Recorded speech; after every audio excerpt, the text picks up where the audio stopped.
its own weight. You follow me? Yeah, sounds good. Thank you. Question. Bashar, thank you very much. This is my first time being with you, and it's been quite a pleasure, so thank you. It is our first time with you. Thank you very much. Thank you.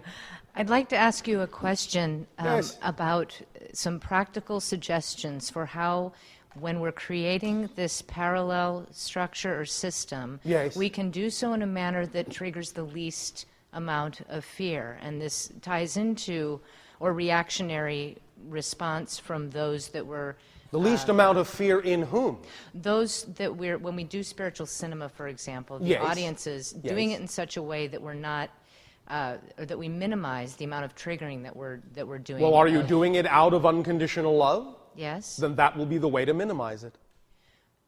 Interesting. Okay, thank you. Do you understand? I It is do. that simple.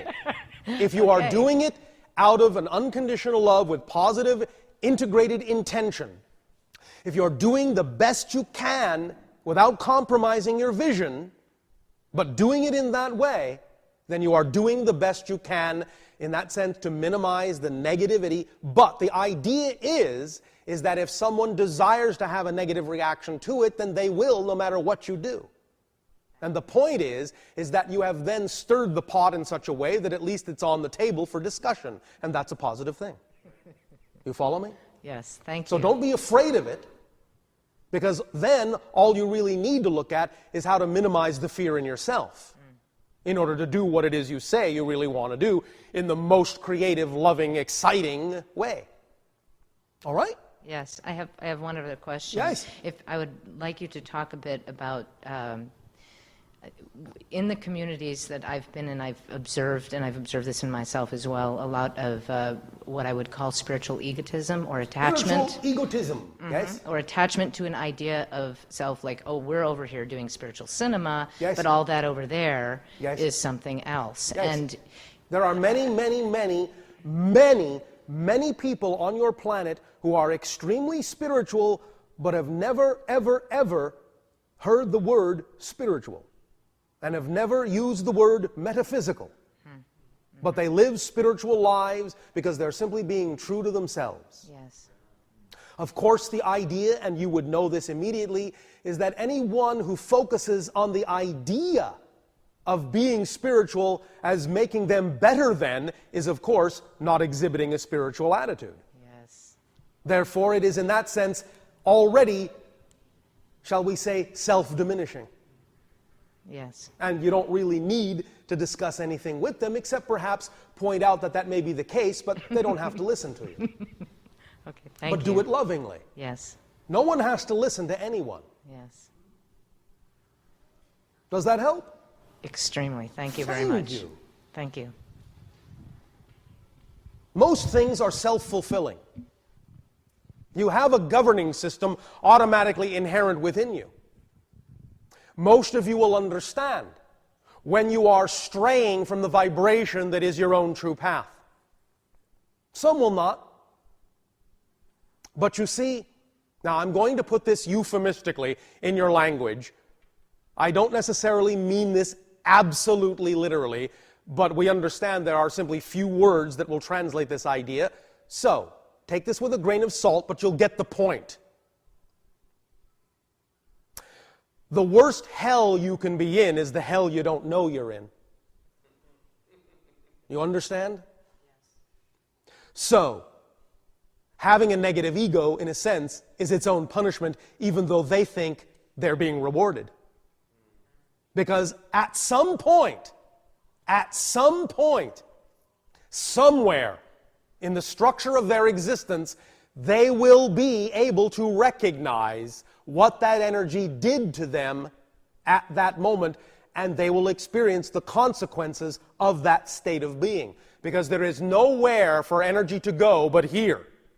And even though in physical reality you have the opportunity to experience the idea of delaying the consequences of your acts, somewhere you will always experience the consequences of your acts. This is not meant as punishment. It is not meant as a judgment. It is just simple physics.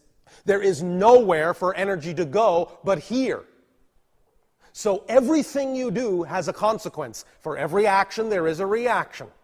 Somewhere along the timeline of your existence, you will experience the consequence of every single choice you have made. And again, it's not a punishment, it's just a reflection so that it can guide you in getting in touch with who it is you really do prefer to be, and perhaps even more strongly, who it is you don't prefer to be. Because some of you find it actually easier to learn who you want to be by spending a lot of time finding out who you don't want to be. But if that's what works for you, that's what works. No one way is better than any other way. If there was only one way, there would only be one person on the planet. Look around. All the different ways are all the ways that all that is has of experiencing itself, and all that is knows they are all valid.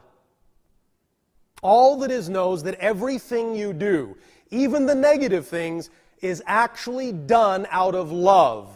It's just that many of you have not necessarily been taught how to express love in a positive way. So even when there is a negative expression, the desire behind that expression is for connection, for love, for self-worth, for a feeling of belonging, for a feeling of knowing that you have a purpose in existing. But many people on your planet have not been taught compatible ways of expressing that or constructive ways of expressing that. Yet nevertheless, even a negative act is an act of love, even though it may have a distorted expression. So those being of negative ego are still doing it out of love. It's just that they have never been taught how to express the compatible, harmonious idea of ego with regard to the idea of the love they are attempting to share. Does that make sense? Yes, it does, and it actually raises a slight, maybe clarification question. Clarification! Yes. When working with, and I just came out of a recent experience with this, someone that I did not have those tools, and yes. I've tried every way possible to resolve something without conflict. Yes. So how do you work with people that don't seem to want, who do seem to want conflict? Well, there are a variety of ways, although do remember that one of the ways is sometimes to simply recognize that someone may not be compatible with your vibration and to not interact with them. Sometimes walking away is the most constructive thing you can do, because you are showing them the consequences of their behavior. And if they actually want to interact with you, then they will have to change and become more compatible with your frequency in order to get you back into their reality. So sometimes the most positive thing you can do is actually disconnect from interacting with someone who is of an incompatible vibration to you. Does that make sense to you? It does. Not always, but that may be the last resort. You may need to do that and recognize it as the most compassionate thing you can actually do, because you're showing them what the consequence of their behavior is on you. You follow me? Yes, absolutely. However, you always have the opportunity to reflect to someone what you believe their vibration is doing. Most people in that sense who are projecting onto others, of course, are simply projecting their own fears about themselves onto others, a fear of their lack of power, lack of connection, lack of belonging, lack of self-worth, and are projecting it onto others to distract themselves from having to look at that belief within their own being.